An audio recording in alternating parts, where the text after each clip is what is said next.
Hello there guys, welcome to another of my videos. On this video tonight I am going to be giving you the latest news regarding Marcus Rashford, because there is huge developments on Marcus Rashford. Then I'm going to be giving you the latest news regarding Anthony Martial. Then I'm going to be giving you some more additional information on Jadon Sancho. And then after that, I am going to be giving you my starting 11 prediction ahead of our game against Crystal Palace Thursday night, 8:15 kickoff at Selhurst Park. I've already given you my preview for the game. I gave you my preview on my last video. So anyway, let's get on with the news regarding Marcus Rashford. So according to recent reports, PSG are interested in Marcus Rashford, and they are seeing him as a long-term replacement for Kylian Mbappe. Now, Thomas Tuchel, the PSG boss, has identified Marcus Rashford as his number one priority target. Now, we've actually said that we would want at least £100 million for Marcus Rashford, if we did consider selling him. Maybe PSG are determined to pay £100 million for Marcus Rashford. And, Rashford has been subjected to transfer speculation in the past. Don't forget, at one point, Barcelona were in for him. But I definitely believe that Marcus Rashford is the foreseeable future for Manchester United. He has got a contract with the football club until 2023. And I think he's on around, £200,000 a week, Rashford, now on his current contract. So he is one of the highest paid players at the club, and he is only at the age of 22. Rashford's been in scintillating form this season. He has got 21 goals in all competitions, in around 38 games that he has played, and I think he has provided around 10 assists. As you all know, this season, Marcus Rashford has been playing out wide, but obviously, he can also play centrally. Rashford has been at Manchester United for several years. Like I said, he's been in our senior squad since 2016. Don't forget Marcus Rashford scored on his debut against Milan twice. He also scored twice on his Premier League debut against Arsenal. He also scored in his international debut for England. He also scored in his first Manchester derby, also scored in his League Cup debut, but he has become an integral part of our team since he broke into the senior squad, and he has been a United player since the age of 7. I did say to you though, didn't I, he was a big miss earlier on in the season, because don't forget Marcus Rashford did have that back injury. So reportedly, PSG are interested in him. PSG have spent a lot of money, in recent years. They paid a hell of a lot of money for Mbappe. They paid a hell of a lot of money for Neymar. But I just don't see us, selling Marcus Rashford. I just don't see it happening. I really, really don't. But anyway, that's the big news regarding Marcus Rashford. Now, let me give you the news regarding Anthony Martial. So, the news is regarding Anthony Martial. Inter Milan reportedly are interested in him, and I think Inter Milan have inquired about his availability before. And reportedly, we could be tempted to sell Anthony Martial if a player plus cash offer was made. Maybe, Inter Milan are willing to offer Milan Skriniar as part of the deal of, Inter Milan getting Anthony Martial. But, Martial's done very, very well for us this season. He's been in scintillating form. Martial has got, 21 goals in all competitions this season. He's scored 50 goals for Manchester United now in the Premier League. And as you all know, Martial has been playing in that central role this season. So he's been actually very effective in that central role, but that's not his predominant position. He predominantly plays out wide on the left. He usually, operates in that number 11. But he's had a good season, and I think one of the best seasons Anthony Martial enjoyed was his debut season under the Louis van Gaal era. He did really, really well, scoring his debut against Liverpool. We got Anthony Martial as a 19-year-old. He's now 24, so he's been a long servant at the football club. But yeah, so reportedly we have revealed our asking price for Anthony Martial, of how much we would want. And I think we do want over £60 million for him. I think Inter Milan themselves value Martial at around 60 odd million pounds. And he's been subjected to transfer speculation in the past. Don't forget Inter Milan have already recruited 3 of our players. They got Ashley Young off us this year after, he endured 8.5 years at Man United. They also got Romelu Lukaku off us last summer. They also got Alexis Sanchez on loan. But yeah, there's been recent stories coming out saying that we've been interested in Milan Skriniar. It recently came out from 2 Sport. They had said that we reportedly put a £58 million bid in for Milan Skriniar. Because I think, we are in search for the centre-half, even though we have got 7 centre-halves in the team. City are also interested in Milan Skriniar. Don't forget Manchester City did have their 2-year Champions League ban overturned by CAS recently, so they may now be competitive in the summer transfer market because obviously, Otamendi and John Stones' futures are uncertain at Man City. And City are basically looking for a replacement for Vincent Kompany. This has been Milan Skriniar's 3rd season at Inter Milan. I think he's made 100 appearances for Inter Milan or more than 100 appearances. I think he has got a contract with Inter Milan until 2023. Inter Milan did pay around 20 million for him from Sampdoria back in 2017. But we inquired about Milan Skriniar's availability last year. So could there be a swap deal on the agenda? Swap deals, like I said, are very, very rare in the modern game. So the story's been coming out today saying that Inter Milan are interested in Anthony Martial. I don't think he'll go this summer, Anthony Martial, in the summer transfer window, but maybe he could go next year or maybe in the next couple of years. But there's no reason why I would want to let him go now because, we're getting the best out of Anthony Martial. We really, really are. He obviously, he scored in the 2-2 draw with Southampton yesterday night, also provided an assist. Obviously, Rashford had also scored yesterday. That was his 2nd goal since the resumption of the season. So, there you go. Now, let's delve into the news on Jadon Sancho from Borussia Dortmund. So, there has been stories coming out saying that, we've actually, agreed a fee now with Borussia Dortmund for Jadon Sancho. But then on the other hand, I think I saw it, I can't remember what report it was, but it said, we've not agreed a fee with Borussia Dortmund for Jadon Sancho.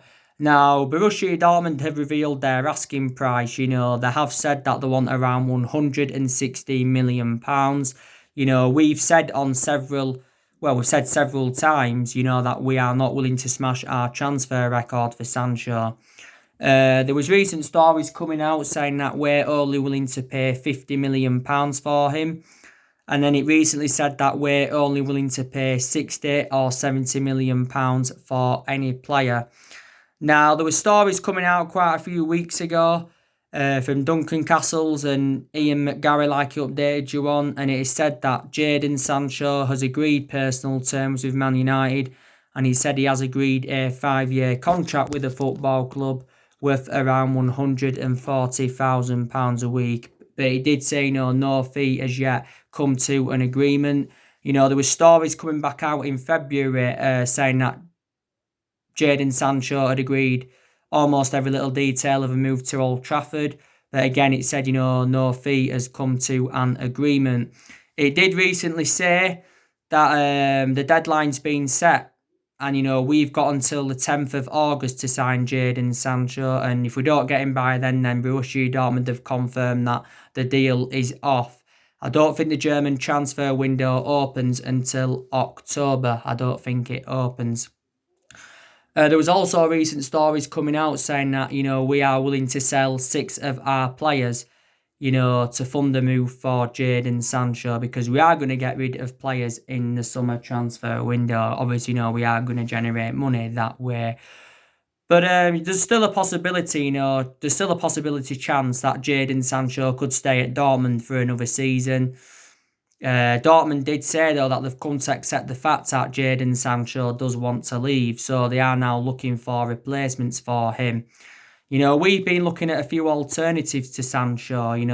We've been recently looking at Ferran Torres from Valencia. It'd be a cheaper solution than Sancho. We've been recently looking at Ousmane Dembele from Barcelona, again, would be a cheaper solution than Sancho. My only element of concern about Ousmane Dembele is that, he is injury prone. But you probably get him for around maybe 30 or 40 million pounds.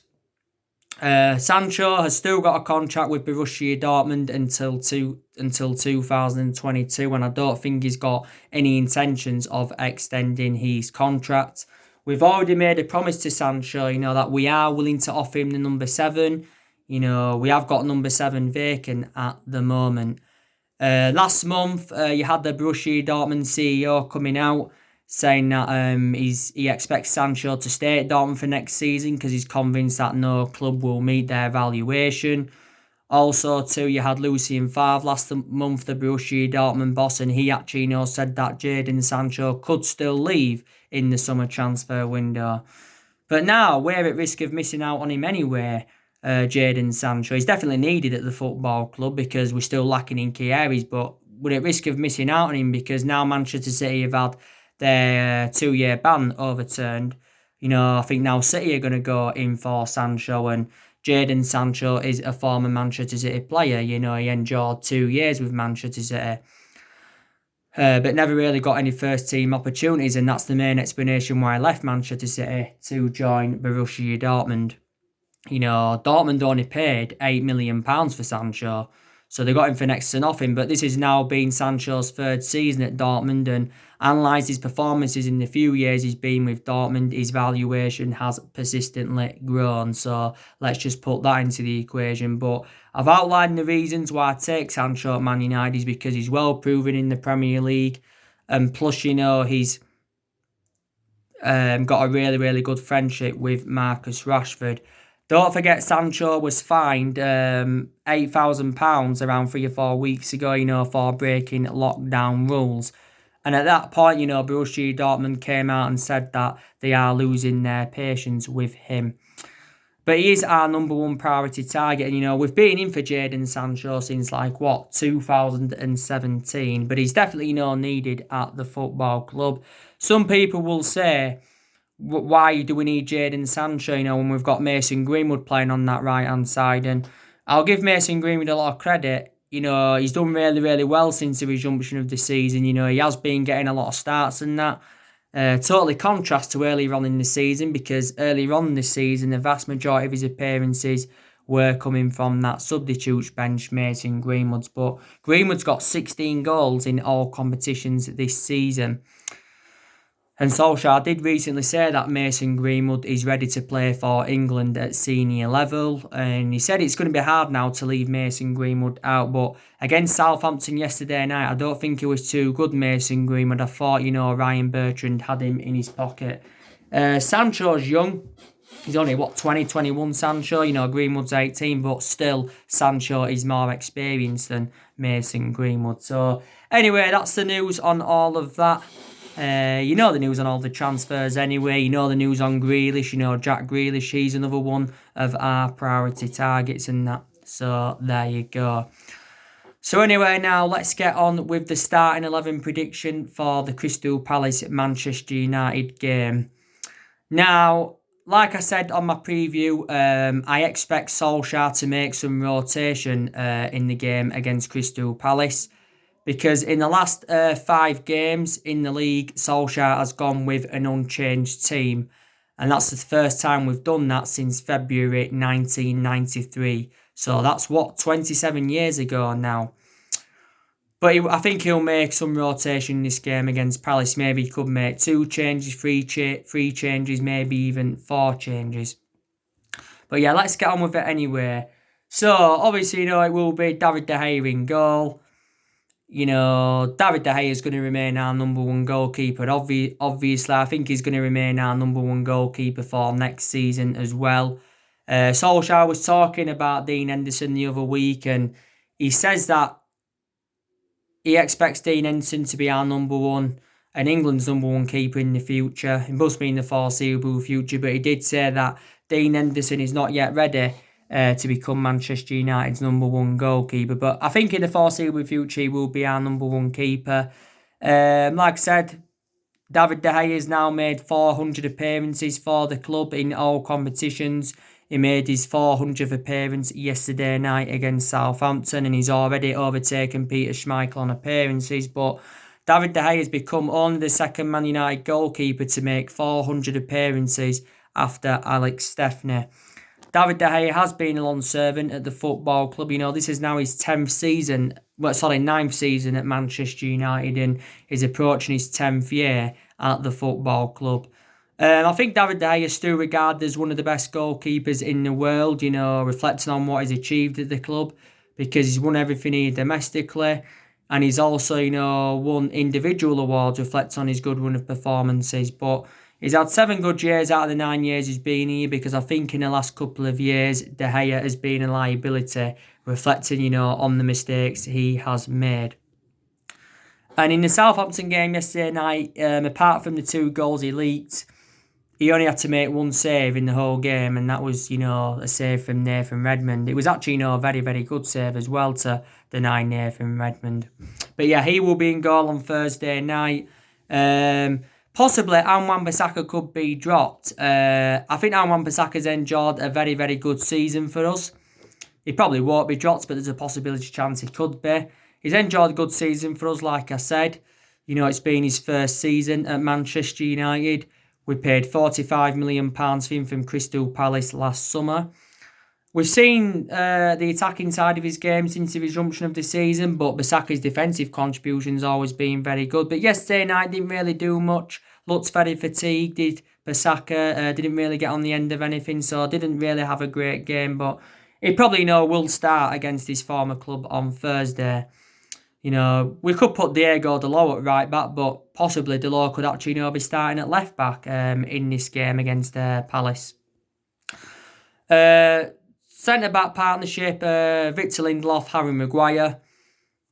Obviously, they are our first choice centre halves. Like I said, Victor Lindelof was accountable for Obafemi's goal yesterday night in stoppage time. Victor Lindelof, really should have defended that. That was bad defending from Victor Lindelof. Like I said, Victor Lindelof is not a world-class centre-half. He's a good centre-half, but he's not a world-class centre-half. He's not on Harry Maguire's level. He's not obviously on Van Dijk's level, not on Kalidou Koulibaly's level. But he's still a good centre-half anyway. Harry Maguire, you can say he was accountable for Southampton's first goal as well. So too was Paul Pogba, though, because he got easily dispossessed. Harry Maguire, I think, enjoyed a good first season with Man United. We got him from Leicester last summer for £80 million.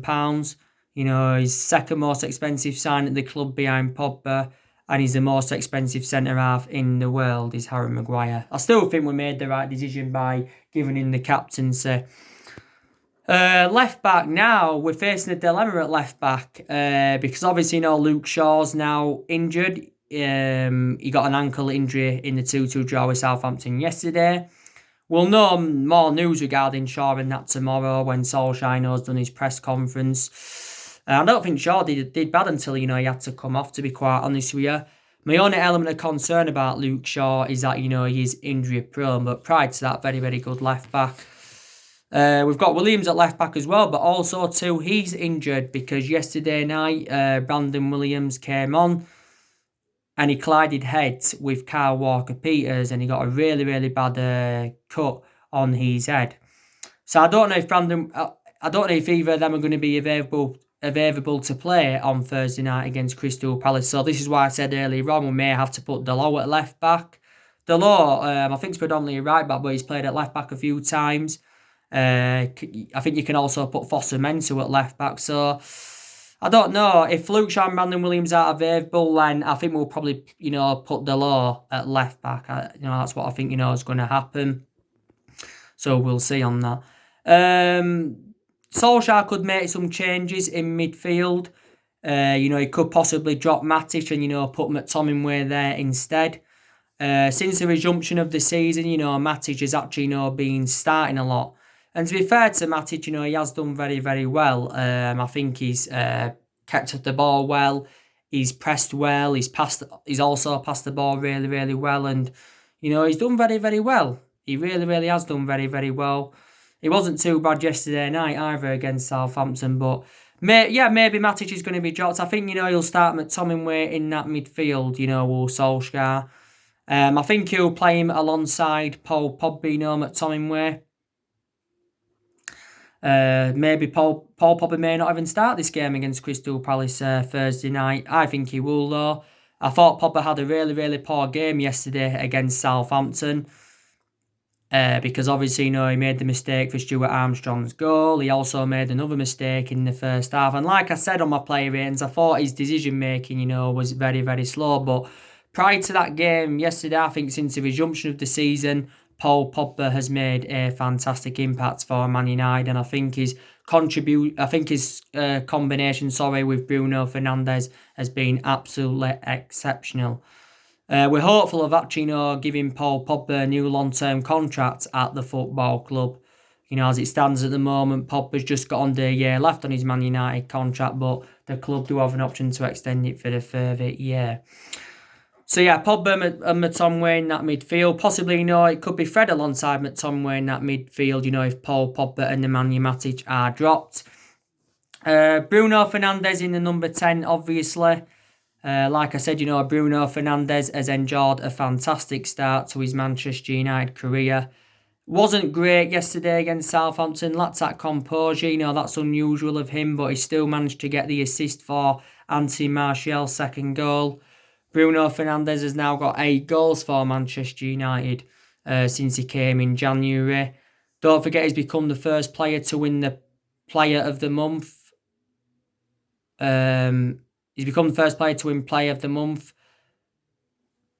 back-to-back since Cristiano Ronaldo, because Bruno Fernandes won it in June, Player of the Month, and he also won it in February. But definitely Bruno Fernandes has made a difference in the team. I think Greenwood will be dropped in this game. I think he'll be given a rest, so I think Solskjaer's going to put Daniel James on the right. Daniel James hasn't been starting a lot recently. And I think he's going to put Marcus Rashford on the left. And I think, he's going to put Anthony Martial up top. So that's the lineup I think Ole Gunnar Solskjaer is going to go with against Crystal Palace. So there you go. I'm very, very convinced that we'll beat Crystal Palace on Thursday night because Palace recently haven't been in a good vein of form, have they? Palace have lost their last 5 league games. They recently lost 2-0 to Aston Villa. The game earlier on in the season at Old Trafford, we'd actually lost to Palace by 2-1. So actually, Crystal Palace are looking to do their first ever double over us in the Premier League era. I think the game at Selhurst Park last season was 3-1 to Manchester United. Now, obviously, in my recent video, I give you a bit of the team news, didn't I? Palace have obviously, got some injuries. Obviously, they've got Gary Cahill out, James Tompkins, Jeffrey Schlupp, he's also injured.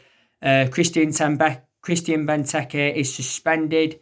He got suspended in Palace's 2-0 loss against Villa because he got sent off in the game. I think Martin Kelly's just recently recovered from injury, for Crystal Palace. They've got some good players in the team. I do highly rate Wilfried Zaha. Don't forget former Manchester United player. They've also got Jordan Ayew. He'll probably play centrally on Thursday for Palace. They've obviously, got Saka. But I'm very, very convinced that we will win this game. And we've got to win this game. We need to bounce back from that 2-2 draw with Southampton yesterday night because Solskjaer had given his verdict on that game. And even he said, we didn't do enough to win the game. But, if we beat Crystal Palace on Thursday night, we will extend our unbeaten run to 19 games in all competitions because we're unbeaten in our last 18 games in all competitions at the moment. And I think we're unbeaten in our last 10 league games. And this is our best vein of form since Ole Gunnar Solskjaer was the interim manager. It's been our best vein of form.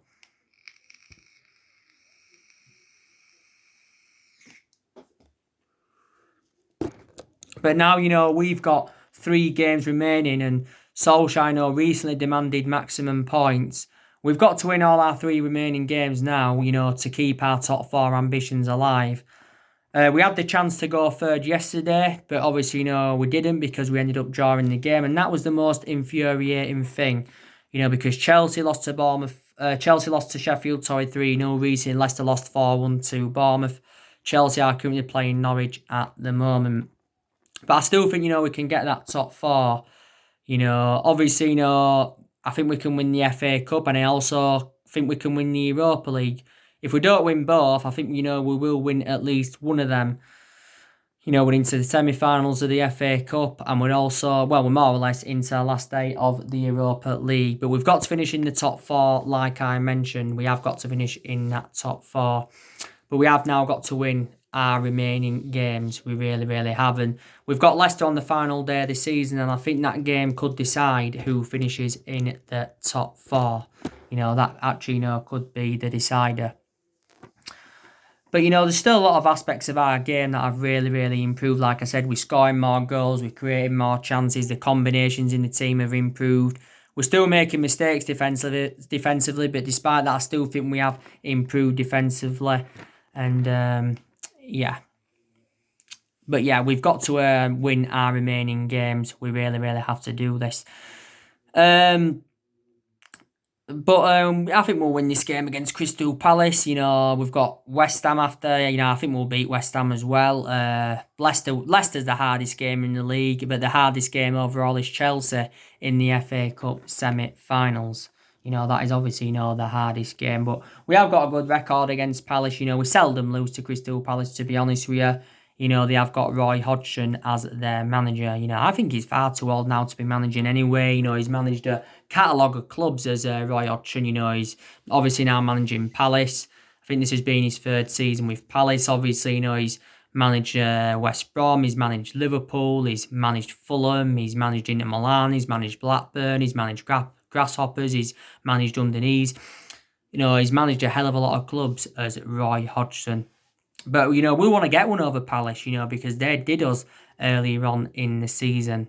But we've got points to prove against these teams, who we've got coming up. We've got a point to prove against Palace, point to prove against West Ham. But, yeah. So, yeah, your reaction to Ole Gunnar Solskjaer's press conference will be coming up tomorrow, ahead of the game. But like I said, it's going to be interesting to see how Ole Gunnar Solskjaer approaches the summer transfer window. Solskjaer did say that any young player would want to come to Manchester United because, like I said to you recently, Solskjaer give us an exciting transfer prediction. We've got a few young players on our agenda, like I mentioned. There's 2 young players that have already rejected moves to Man United, and that's Erling Haaland and Jude Bellingham. I said, it was a shame that we missed out on Erling Haaland because it would have been an Ole Gunnar Solskjaer type signing, would Erling Haaland. And Solskjaer obviously, was keen on a reunion with the player. Don't forget, Solskjaer did say our plans for next season, our transfer strategy and our pre-season plans are up in the air because of the uncertainty of how the current campaign will finish. But these have obviously a lot of uncertainty regarding the summer transfer window. Solskjaer's told Ed Woodward, the positions where he wants to strengthen up. He said to Ed Woodward that he wants to recommend a striker in, a right winger. And I think he's also looking to recommend a centre defensive midfielder in. Because there's still deficiencies in the squad that do need to be addressed. Solskjaer will not tolerate any rotten apples in the squad because he'd warned our players about this quite a few weeks ago. So he's going to avoid buying any rotten apples in the summer transfer window. He's looking, to recommend players, that will, be the right calibre players for Manchester United. And that can elevate us forward, basically. And Solskjaer, earlier on in his managerial career, had actually worked out his transfer strategy and he said he wants to recruit young British talents to Manchester United and all of that. This is, what he wants to do. But the summer transfer window will be Ole Gunnar Solskjaer's 4th transfer window as Man United. We have already taken a £140 million loan to help us, get the players that we do want in. We've taken this loan before the resumption of the season. Our net debt is just over £429 million. Because when the financial figures got revealed last month, it said this, and our debt had risen up by almost £130 million. But I think we'll be competitive in the summer transfer market. And I said our expectations next season will be to challenge for the Premier League title. Because Solskjaer said we've got to spend money to compete with the likes of Manchester City and Liverpool and that. Because like I said, this has been the 7th season now. We have failed to mount any kind of title challenge up. And, we haven't won the Premier League since 2013. So I don't expect us to win it next season, but I expect us to be up there challenging for it. Maybe we could win it within the next couple of years. It all depends on how Liverpool recruit. It also depends on how Manchester City recruit and all of that. And like I said, regarding Chelsea, they've done really, really good transfer business so far. So there you go. But I think we're going in the right direction now under Solskjaer. My verdict on Solskjaer was totally contrast to now, earlier on in the season, because earlier on in the season I was very, very critical of him, because earlier on in the season we'd enjoyed our worst start to a Premier League season for 30 years. And at that point there was talks of Pochettino coming in, and there was also talks of Massimiliano Allegri coming in and that. But like I said, Solskjaer needs at least another season. He'll still be in if we don't get qualification for the Champions League. Because like I said, the vast majority of these players are not Solskjaer's. The vast majority of these teams, Mourinho's, there's still some players even from the Van Gaal era, there's still Matty from the Moyes era, still a few players even from the Ferguson era. So let's put into the equation Solskjaer, he's inheriting them. So he does need more time at the club. And Solskjaer's now been at Manchester United 18 months. So he has been at the football club a year and a half. And like I said, I have taken positives from his tenure so far. He's got 5 good players in. He's got rid of a lot of the deadwood since he got recommended into the club. He's got decisions to make of what players he wants to get rid of. He's got decisions to make on 8 players, because we've got 8 players' contracts that are due to expire next year. So, we shall see. So anyway, guys, that's everything to update today. Drop your comments, likes below on the channel. If you do, consider subscribe as always, and take care. God bless. See you all again very, very soon.